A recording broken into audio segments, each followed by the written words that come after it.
these woods and cities for centuries, and yes, I've seen the empires rise and fall, but the one constant, the one thing that even time can't erode, it's the capacity for love. You mock it because you fear it, because it demands vulnerability. Remember Liana, how she looked at you with those wide, hopeful eyes. That wasn't mere infatuation, it was deeper, a connection that could have grown into something profound, something lasting. But you turned away. You always turn away. You need to understand, love isn't weakness, Valerius.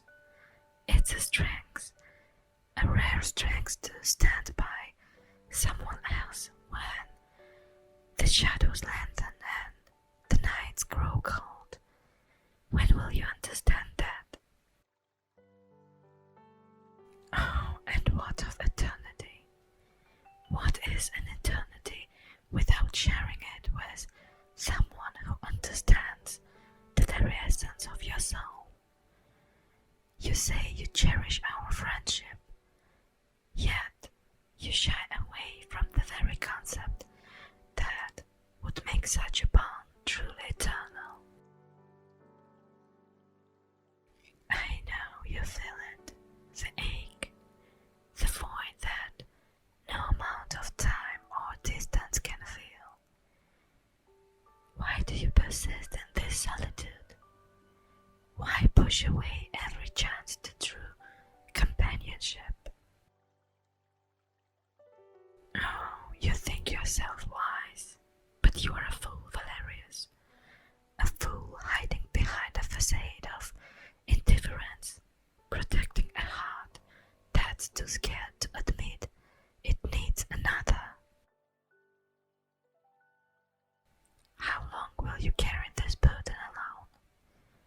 I have seen you night after night, brooding under the moon's cold gaze, pretending the darkness fills the void, but it doesn't, does it? It never will. Oh, and don't you dare say it's our nature to be solitary. I've lived through more moons than you, see more dawns, and I tell you this, even stars are drawn to each other, orbiting in harmony within the cosmos. Why should our hearts be any different? Oh, I've heard your tales, seen the way your eyes darken when you speak of the past, of those you've lost, of those you turned away because you feared the pain of loss might outweigh the joy of love. But isn't that the essence of our existence? To feel, to risk, to love. Just look at the humans, so fleeting in their lives, yet so vast in their capacity to love. They throw themselves into it with such passion, such abandon. Are they foolish? Perhaps, but in their folly there is a beauty, a truth that we, with all our eternal days, seem to overlook. You once asked me why I care so deeply, why I bother with love when the sands of time will eventually claim all, and I answered you then as I do now, because it is the moments, the heartbeat of time, where love lives. Those moments are eternal in memory, untouched by time's relentless march.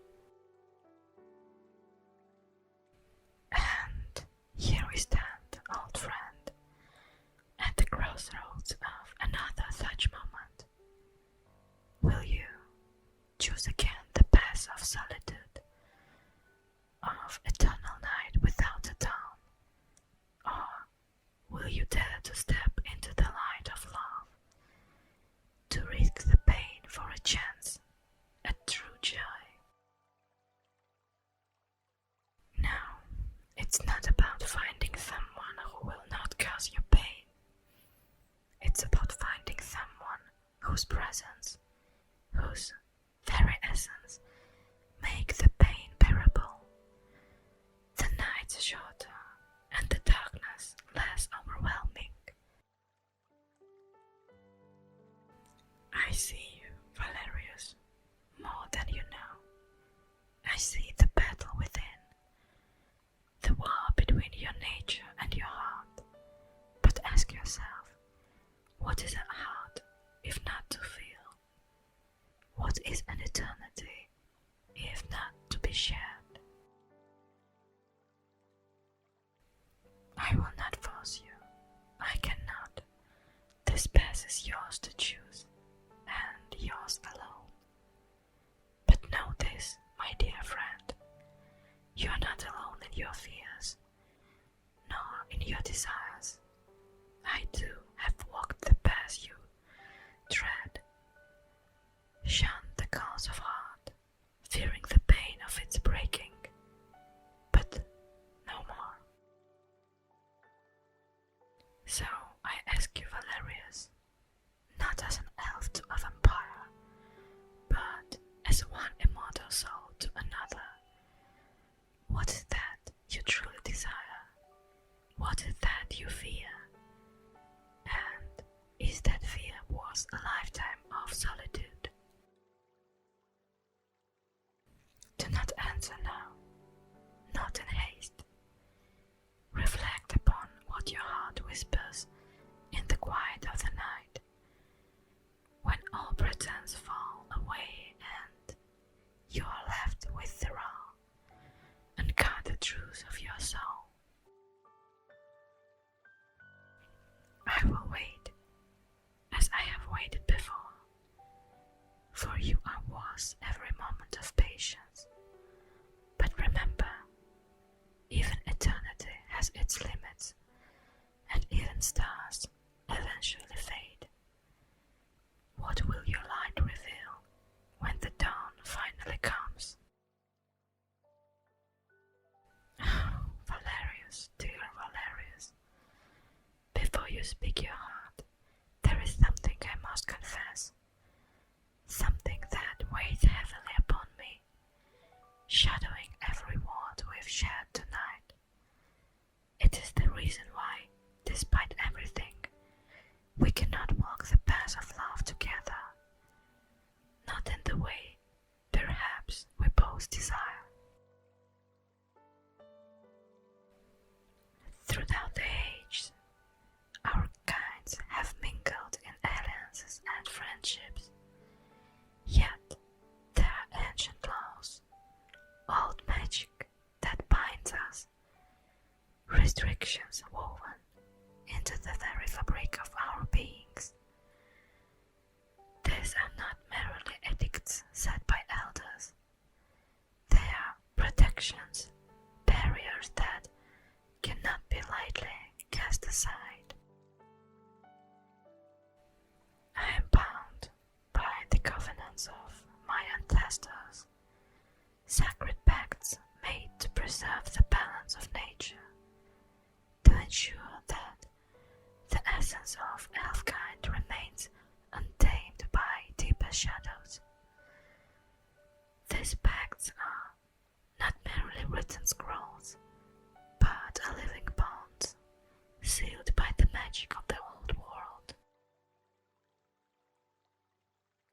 To love you as more than a friend would be to defy these covenants, to risk unraveling the threads that hold my essence. It would mean casting aside my duties, my responsibilities to my people and to the forest that have thrived companionship. And you, with your own legacy and laws, know well the weight of such a burden.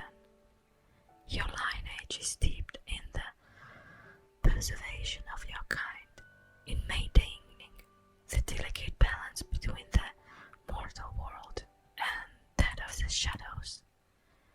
To merge our passes in love would be to risk chaos, to potentially unleash forces we can scarcely comprehend, let alone control. This is why, despite the depths of affection we might share, we stand at the precipice overlooking a chasm too perilous to cross. It pains me more than you might ever know to acknowledge this barrier, for in another life, another time, I believe we could have been something extraordinary. Do you see, then, why my heart holds its peace? Why I speak of love and yet must deny its fullest expression with you? It is a cruel irony, a poignant sorrow that the very world we strive to protect is the one that insists we remain apart. But let this not be a chasm that divides us in spirit, my dear Valerius. Let it instead be a testament to the strength of our bond, that we can love within the limits set upon us and still cherish what we share without bitterness or regret. I ask you not for woes or promises that echo with the pain of the impossible, but for a companionship that transcends the boundaries of conventional love, a bond forged not in the fires of passion, but in the quiet, steadfast glow of mutual respect and understanding. For in truth, is not this form of love also rare, to find a soul so attuned to one's own, to feel the deep stirrings of connection, unfettered by the demands of the flesh or the complexities of romance. This too is a kind of love, profound and enduring. And so, let us continue as we have, my dear Valerius, with hearts open to the joy and companionship we find in one another. Let us walk together in the twilight, between the fall of night and the break of day, in that perfect balance where shadows meet the light. For in the